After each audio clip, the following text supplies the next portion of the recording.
masuk hari ini? Masuk semua, Bu. Masuk semua. Ibu absen ya. Nia, Hadir. Firda, Maya, Hadir. Restu, Hadir. iya bagus. Aku semua ya. Anak-anak, jadi hari ini kita belajar tentang teks cerita sejarah. Sebelum kita masuk ke cerita teks sejarah ini, ada yang ingat nggak minggu kemarin materi kita apa? Saya, Bu. Ya Maya? Materi tentang surat resmi dan tidak resmi. Iya. Ada yang tahu surat resmi dan tidak resmi apa? Surat resmi adalah yang digunakan untuk kepentingan resmi, misal surat undangan, surat edaran, dan menggunakan bahasa yang resmi. Surat tidak resmi? Surat tidak resmi, surat yang digunakan dalam situasi tidak resmi seperti keperluan pertemanan dan tidak perlu ditulis menggunakan bahasa yang resmi. Iya bagus. Tepuk tangan untuk Maya dulu.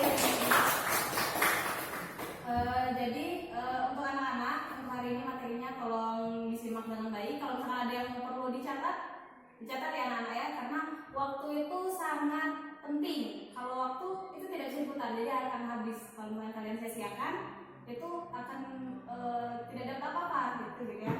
Jadi langsung aja kita ke mata pelajaran hari ini, teks cerita sejarah. Jadi di sini Bu ada PowerPoint, jadi anak-anak silakan lihat ke PowerPoint.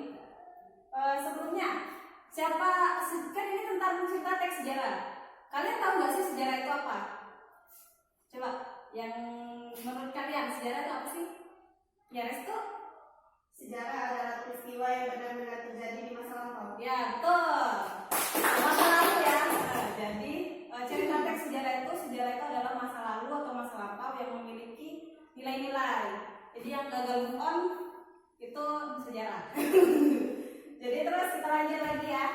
Kenapa sih kita harus belajar tentang teks cerita sejarah? Kenapa? Karena teks cerita sejarah itu penting untuk wawasan, terus untuk ilmu pengetahuan juga. Jadi kalau misalkan kita tahu nih apa nih sejarah Indonesia, kita bisa memperkenalkan ke negara lain juga seperti itu. Terus next, fungsi sejarah itu apa sih? Fungsi sejarah itu ada rekreatif, dapat menimbulkan rasa senang pada pembaca. Jadi kalau misalkan kalian suka baca buku, baca teks sejarah itu kalian bakal dapat ilmu dan kalian merasa senang seperti itu. Nah, terus yang kedua, poin kedua itu ada fungsi inspiratif. Inspiratif itu seperti kita terinspirasi dari cerita tersebut. Misalkan seperti kita kenal kan Bapak B.J. Habibie, Bapak Presiden keberapa? Ya, Tiga.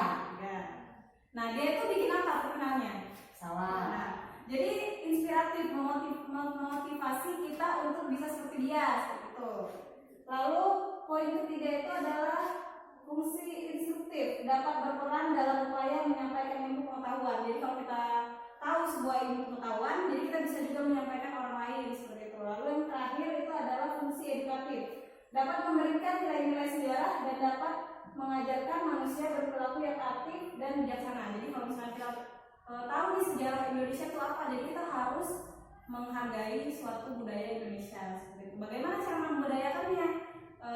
Dengan berperilaku layaknya orang Indonesia, tidak misalkan nih kita mengidolakan Indonesia, kita menggunakan bahasa Indonesia yang baik, tidak usah bangga dengan bahasa Indonesia yang bahasa orang lain seperti itu, seperti angklung dibudayakan seperti itu ya.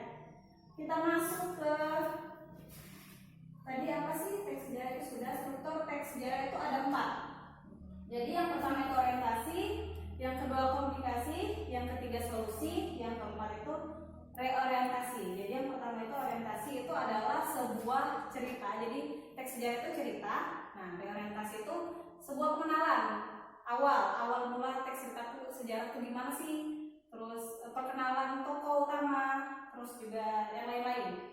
Lalu yang kedua itu komunikasi. Komunikasi ini masuk ke dalam masalah. Jadi kalau setiap ada cerita itu kan pasti ada masalahnya kan, alur maju, alur mundur, terus pasti ada masalahnya. Itu bagian dari komunikasi.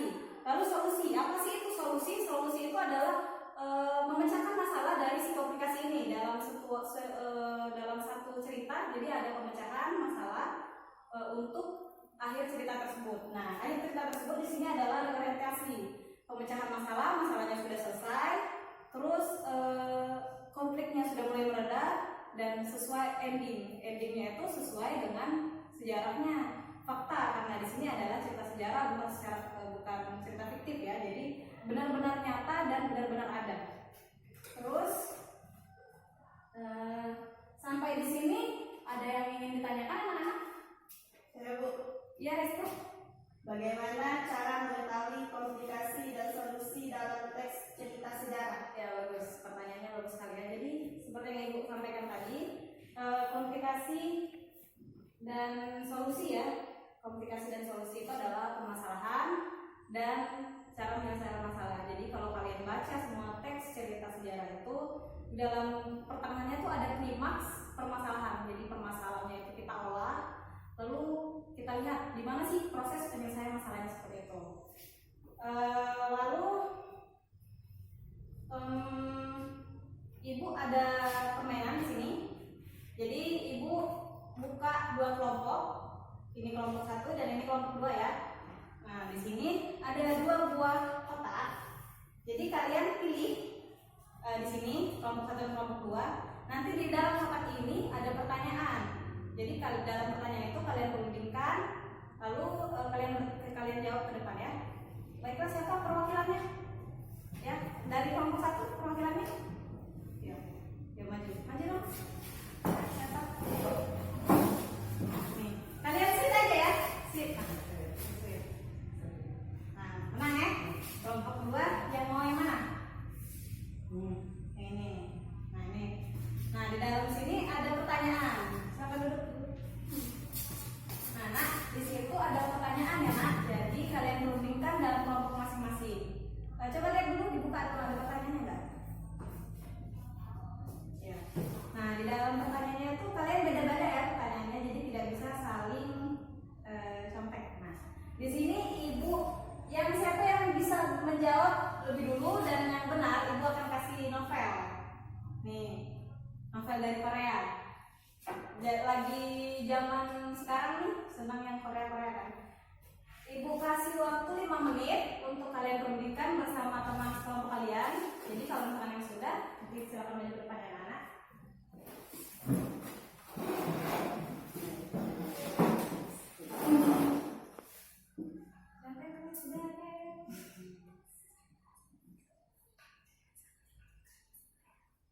Sudah?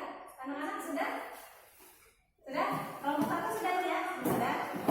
Mau maju? Ya silakan, siapa perwakilan yang mau maju? Ya. Coba kita dengar ya anak-anak.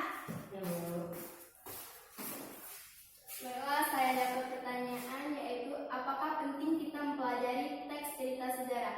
Jawabannya yaitu iya, sangat penting karena sebagai ilmu pengetahuan, sebagai wawasan dan sebagai media pengalaman untuk pedoman kehidupan. Terima kasih. Beri tepuk tangan semuanya. Untuk kelompok 2. Ya silakan, apa pertanyaannya? Baiklah, saya dapat pertanyaan, apa itu teks sejarah? Teks sejarah adalah teks yang menceritakan tentang masa lalu atau masa lampau, berupa fakta dan memiliki nilai sejarah. Ya, bagus. Betul juga dari kelompok 2. Nah, jadi seperti itu ya, Nak ya. Seperti itu, jadi bagus semua ya. Ibu bingung mau kasih ke siapa ini. Jadi nanti Ibu kasih 2, Ibu punya 2 buku. Jadi nanti Ibu kasih 2 ya. Kalian sweet aja. Jadi yang bagus, yang menang kasih novel ini. Jadi materi hari ini sampai di sini. Bisa ada yang mau menyimpulkan? Ya, apa Firda? Teks sejarah adalah teks yang menceritakan tentang masa lalu atau masa lampau, berupa fakta yang memiliki nilai sejarah. Ya, betul. Jadi teks sejarah itu sekali lagi adalah penting dan harus kita pelajari, terutama sejarah Indonesia. Kenapa, Bu? Boleh nggak, Bu, kita belajar tentang sejarah lain atau sejarah negara Jepang? Boleh sekali. Kita harus menambah banyak wawasan, tidak dalam negeri saja, di luar negeri juga bisa. Tapi alangkah bagusnya kalau kita mengetahui luar negeri, kita juga harus tahu dalam negeri untuk menyebarluaskan apa sih Indonesia itu, seperti itu ya. Jadi materi esok kita mempelajari tentang novel ya anak. Jadi untuk minggu depan kita mempelajari tentang novel. Jadi kalian mempelajari tentang apa itu novel, jenis ciri-ciri novel, struktur novel. Jadi kalian baca di rumah dulu. Terus ibu kasih tugas ya, kalian nanti ibu kasih satu cerita sejarah. Kalian di situ kalian analisis apa orientasinya apa, terus komplikasinya apa, solusinya apa, dan orientasinya apa. Nah, jadi sampai di sini ibu tutup. Wabillahi taufiq wal hidayah. Wassalamualaikum